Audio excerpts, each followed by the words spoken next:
Hello and welcome to a slightly different video, actually video number 9 in my 6-day Grand Prix weekend upload schedule rather than 8 videos. It is going to be explaining the new changes that I have made to my driver of the weekend algorithm to hopefully make it a lot more optimized than it previously was. Now, these changes were expected to be made at the summer break, however I have pulled that forward and I have implemented them for Monaco. I have also rerun this through the previous 4 races as well, so we don't have a set of races that use the old algorithm and then the next couple of races that use this new version. Everything now uses this new version instead. Now, I'm only going over the changes that I have made. I'm not going over each category, as I do have a series dedicated to each category that is within this algorithm, and that is a 3-part video series which I'll pop in a card in the corner. So without further ado, we will jump on into my new driver of the weekend algorithm changes, and we begin with practice and the significant changes to the scoring system that I have made.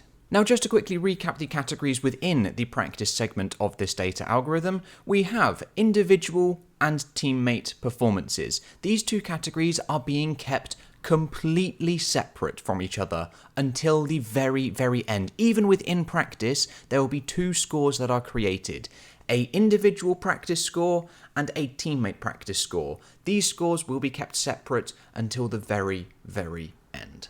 And so to recap some of the categories within the individual section, we have your improvement and standard deviation. This is your improvement from your worst practice position to your best practice position, and then your standard deviation of said practice positions. Now, these categories have not changed, they will remain exactly the same. The ones whose scoring has changed is your FP1 average position across the whole season, subtract your current FP1 position in that session, then the same for FP2 and the same for FP3. And then again, in the teammate section, the ones that are changing are the FP1 gap to your teammate, the FP2 gap, and the FP3 gap, and then finally, the positional difference to your teammate in all 3 sessions. So we still have 11 categories within practice, 5 for your individual performances and then 6 for your teammate performances as well, which is no real change from what it previously was. However, the scoring has changed. There is now a particular weighting for each individual session. So let us look at an example of what exactly I mean by this. Each session will provide a weighting for FP1, FP2 and FP3, and then the scores within each of those sessions will be calculated. So let's just take a brief look at what exactly this looks like. So for FP1, there will be 20% of the FP1 score taken. For FP2, there will be 35%, and for FP3, there will be 45%. So there is an increasing weighting as the sessions progress. The least impacted session will be FP1, and the most impacted session, FP3. And this will be done across all of the individual sessions that are on, all of the categories excluding the improvement and the standard deviation. So for a quick little example here, if we pull up the FP1 average position, the FP2 average position, and the FP3 average position, and then your improvement and standard deviation, the 5 categories for your individual performances. If, for example, you score 15 out of 20 in the FP1, 10 out of 20 in FP2, but 6 out of 20 in FP3, and then you therefore have a 12 for improvement and a 5 for standard deviation. These are numbers that are just plucked out of thin air. In the old version of the algorithm, each of these would have an equal weighting and would be averaged, and you would therefore score 9.6 for the individual score for the practice sessions. However, what we do now is we take 20% of the FP1 score, which is 3, we take 35% of the FP2 score, which is 3.5, and then we take 45% of the FP3 score, which is 2.7. We then add each of these 3 values together and then average them with the improvement and the standard deviation scores, and we get 8.7. Not a significant decrease, but a decrease nonetheless because you had a poor FP3 session and the session that has the more significant weighting over FP1. And this weighting is applied equally to each driver, and again, teammate and individual scores are kept completely separate. So now let's take a look at the qualifying changes that I have made, and these are the slightly more significant changes than what we saw in practice. Taking a look at each of the categories, again we have individual and teammate performances, and identically to practice we have the improvement and the standard deviation across the 3 qualifying sessions, the Q1 average position, subtract your current Q1 position, etc. for the remaining sessions, and then the same for the teammate performances as well. It is the same categories as practice. As with the previous version of this algorithm, each one of these 11 categories would have received an equal weighting and averaged all together, and then that would be the qualifying score. However, that is no longer the case. We are now splitting up the teammate and individual performances and then keeping those scores separate until the end, as well as now providing a weighting for each of the individual sessions. So let's take a small little look at an example of what exactly I mean. However, it is a touch more complex as there are differing numbers of drivers who make it all the way through to qualifying. So for the drivers that make it through all the way to Q3, to get your qualifying score, we will take 10% of your Q1 score, 20% of your Q2 score, and 70% from your Q3 score. As for the Q2 runners, we'll take 40% from Q1 and 60% from Q2, and then obviously for the Q1 runners, we will take 100% of your Q1 score. So for the drivers that make it all the way through to Q3, the biggest onus will be on the Q3 score, as Q1 and Q2 have very little impact on your overall qualifying. They have to have some impact as you have to get through to each session in order to progress to the final big weighted section Q3, and exactly the same for Q2. You have to perform well in Q1 to get into Q2, and then that is where you take the biggest hit.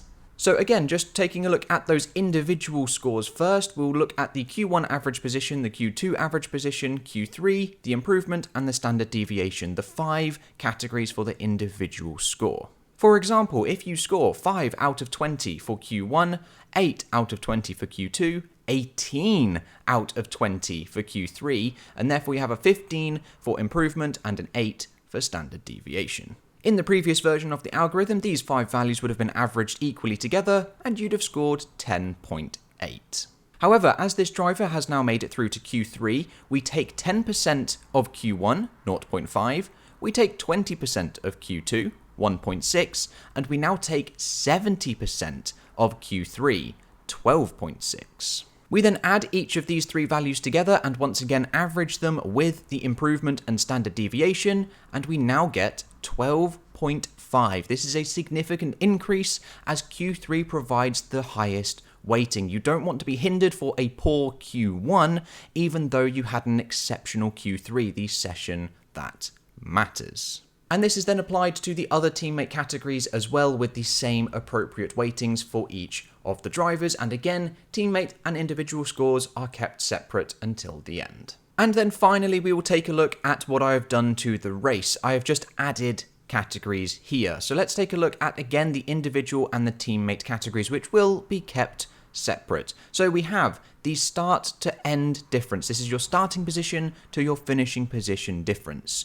Then the standard deviation of all of your positions in each of the laps. Then we have the average position on each individual lap, subtract your position on that current lap. And then for the new categories in the individual section, we have the percentage pace. This is the percentage pace in clean air. So exactly what I'm doing on Twitter the past couple of weeks. This is the percentage difference in clean air performance to whoever is at the front. And then of those clean air laps, we will take the standard deviation to see how consistent you were across those clean air laps. I'm then currently working on a third category in order to account for the sort of pitfalls that are in these 2 above categories, which is a stint pace breakdown in clean air. However, that is taking a little bit longer than I expected as the code is getting ever longer for all of the slightly varying different scenarios. So once that section is implemented, I will let you know, and again, I will run the algorithm back through the previous races to update the scores. And then in terms of teammate performances for the race, we've got the percentage pace difference, the positional difference to your teammate on every single lap, and the lap time difference to your teammate on every single lap. Again, for a breakdown of each of these categories and exactly how they work, there is that 3-part video series which I will link in the card in the corner. However, with the race, there is no particular weighting given to any of the categories like there is for practice and for qualifying. I just once again keep the individual scores separate from the teammate scores. Each one of these categories that was just on screen has an equal weighting in the race. There is no onus given to any particular category. So let's take a look now at the overall changes that I have made to the combination, combining all of these numbers from practice, qualifying, and the race to provide the overall driver of the weekend category. So let's run through this big example that we've got here. So first of all, we have the individual scores from practice, from qualifying, and the race. These are the individual categories only, and these are the scores with their appropriate weightings in practice and in qualifying, and then how you achieved in the race.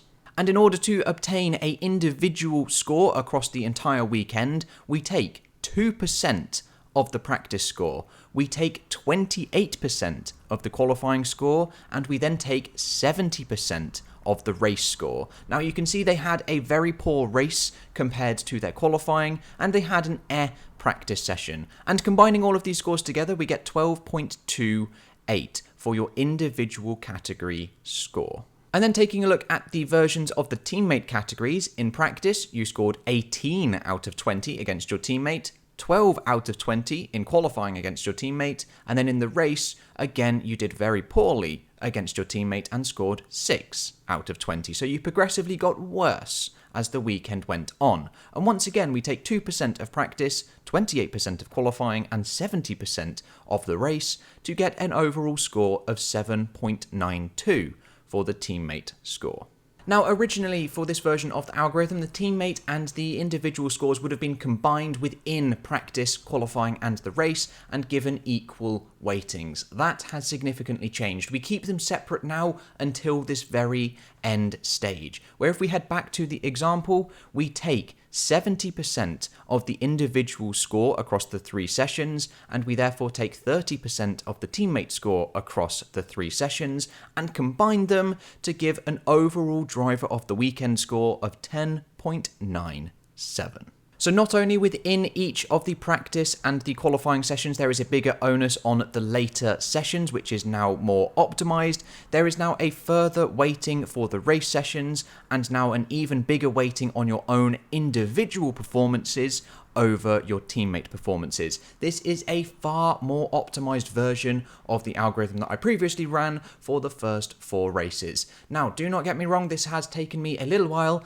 to change and implement. I was projecting this to be implemented for the summer break, and I have ran this back through the first 4 races to recalculate the data algorithm scores for the drivers this season. Now, I'm sure there's still one big question on everybody's mind, and that is DNFs.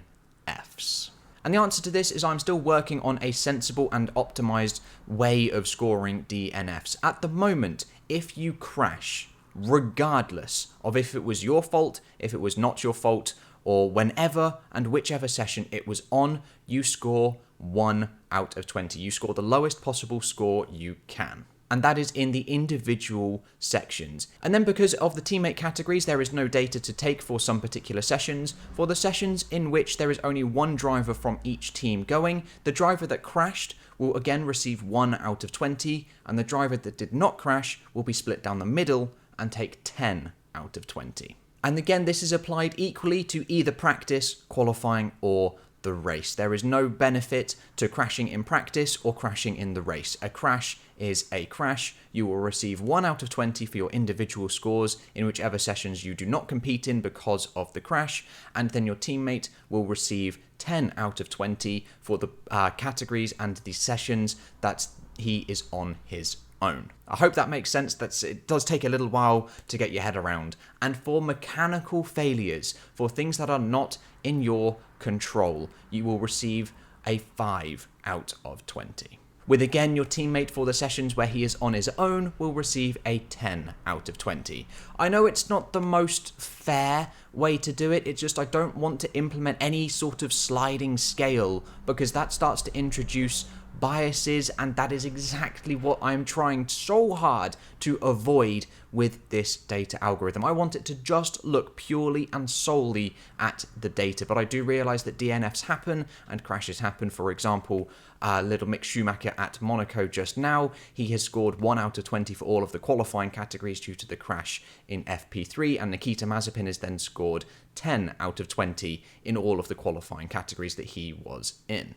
But I just don't want to dissect and look at each individual incident and decide myself that yes, that is worthy of an 8 out of 10 because he wasn't solely at fault for that, or nope, that definitely deserves a 6 out of 10, as everyone has different opinions. And those opinions, I want to just keep them away. I want them isolated from this, as we are comparing raw data here from this algorithm to my opinion rankings, which get released on Sunday, later today actually, as it is currently Sunday morning, to your guys' opinions as well. So I want to try and keep my opinions and my personal biases away from this algorithm as much as I can. And there we go, there are all of the changes that I have made to the current version of my Driver of the Weekend algorithm. Please let me know what you think in the comments down below, and if you have any suggestions, then please let me know as well. I do also have a Discord as well if you want to come and join and get involved with the Race Weekend chat, keep up with new uploads from myself, and also just engage in general chatter as well.